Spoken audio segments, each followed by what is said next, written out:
Bugün rafta belki gözüne çarpmış bir kitabı ele alıyoruz. Osman Aydemir'in yani Demircioğlu mahlasıyla yazdığı Güneşin Doğar. Evet, Demircioğlu. Kendisi hem öğretmen hem müzisyen. Bu kimlikleri şiirlerine nasıl yansımış biraz ona bakacağız.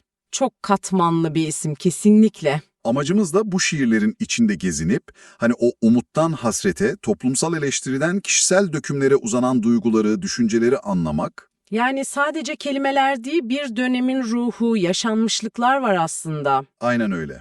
Şiir sadece şiir değildir diyoruz ya hep. İşte onu görmeye çalışacağız. Dalalım bakalım bu dünyaya. Bu kitap dediğin gibi çok kişisel başlıyor belki ama evrensel temalara da uzanıyor. Göç, sıla hasreti, adalet arayışı. Evet, şairin kendi hayatından, tanıklıklarından süzülenler var.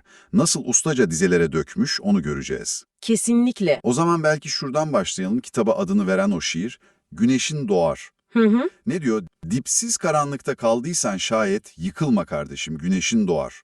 Bu bana çok doğrudan bir sesleniş gibi geldi. Sanki böyle omzuna dokunuyor. Çok samimi, evet. Sadece soyut bir umut değil bu, daha çok bir dayanışma çağrısı gibi, dediğin gibi. Yani umutlu ol demekten farklı, değil mi? Kesinlikle. Daha çok yanındayım, direneceğiz beraber diyor sanki. Bu direnç, kişisel bir teselli olmanın ötesinde toplumsal bir duruşa da işaret ediyor bence. Ve bu şey değil, hani polyanlacılık değil, yaşanmışlığın getirdiği bir bilgelik gibi. Aynen öyle. Hayatın içinden gelen bir ses bu. Bu dayanıklılık belki de en çok o gurbet şiirlerinde kendini gösteriyor. Almanya yılları, Türkiye özlemi. Evet, o tema çok baskın. Sonunda şiirinde mesela o fabrika arama süreci, bürokrasiyle boğuşması, çektim geldimdeki o aidiyet arayışı, bunlar sadece bir özlem değil, bir mücadele aynı zamanda. Hem de nasıl? Bence bu şiirleri güçlü kılan da o somutluk. Hani büyük laflar yerine gündelik detaylar var. Evet, o küçük anlar. Fabrika ortamının soğukluğu, mesela sonra birden memleketten sıcak bir anı. Bu karşıtlıklar gurbetin o ikililiğini, ruhsal yükünü çok iyi veriyor. Fiziksel uzaklıktan öte bir şey yani. Tam olarak öyle. Sürekli içinde taşıdığın bir hasret, bir bölünmüşlük hali. Benzer şeyleri yaşayanlar için ayna gibi bu dizeler. Anlıyorum.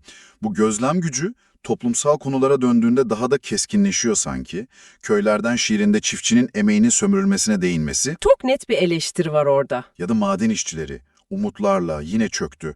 O şiirlerde sadece hüzün değil bir öfke de var gibi geldi bana. Var, evet. Bir isyan tonu hissediliyor. Özellikle 2013-2014 yıllarına ait şiirlerde bu daha da belirginleşiyor. Evet, o döneme ait göndermeler var. Mesela 17 Aralık var, yolsuzluk iddialarına gönderme, abluka altına, gezi olaylarına, Dostlar bir, dinleme skandallarına, 30 Mart seçim atmosferine. Spesifik olaylar yani. Evet, spesifik olaylar. Ve bu duyarlılık sadece politikayla da sınırlı kalmıyor. Kadına yönelik şiddet meselesi var mesela. Evet, hele durun, eksilmez gibi şiirlerde çok sert bir dille değiniyor buna. Neredeyse bir çığlık gibi. Bu da onun o toplumsal vicdanının bir parçası anlaşılan. Kesinlikle. Bireysel dertlerin ötesine geçip toplumsal bir yaraya dokunuyor ve sessiz kalmayın diyor adeta. Bu da şiirlere ayrı bir ağırlık katıyor bence. Tüm bu dışa dönük hani toplumsal meselelerin yanında bir de daha içe dönük kişisel bir dünya var kitapta. Olmaz mı? Tabii ki var. Yaşlanmayla ilgili şiirler mesela, oldun artık, şu ömür ya da aşk şiirleri, benim iki, asla. Ve doğa, Isparta sevgisi çok belirgin. Evet, burada yeşillik, gülistan, o şiirlerde memleket hasreti başka bir boyuta taşınıyor sanki. Bu kişisel temalar kitabın genelindeki o mücadeleci havayı nasıl dengeliyor sence? Bence çok güzel dengeliyor. Hayatın sadece kavga, gürültü, zorluk olmadığını, güzellikleri, aşkı, doğayla kurulan o sakin ilişkiyi de barındırdığını hatırlatıyor. Yani hayatın bütün renkleri var. Aynen, şairin kişisel yolculuğu, yaş alması, sevmesi, özlemesi aslında hepimizin yaşadığı evrensel durumlarla buluşuyor. Isparta'nın gülleri, dağları sadece bir dekor değil, onun için bir kök, bir sığınak gibi. Bu da şiirlere o samimiyeti katıyor. Gerçekten de güneşin doğar, içinde çok farklı tonları barındıran hem bireysel hem toplumsal gelgitleri başarıyla yansıtan bir kitap olmuş. Hı hı.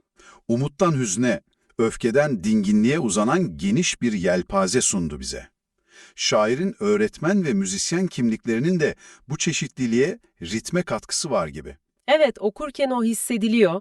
Hem bir iç döküş hem de bir sesleniş var şiirlerde. Peki, bütün bunları konuştuktan sonra sence şiir dediğimiz şey gündelik dilin yetmediği yerde mi devreye giriyor? Hangi duyguları, gerçekleri daha güçlü aktarıyor kelimeler bu şekilde? Demircioğlu'nun dizeleri mesela hangi kapıları araladı, hangi düşünceleri tetikledi?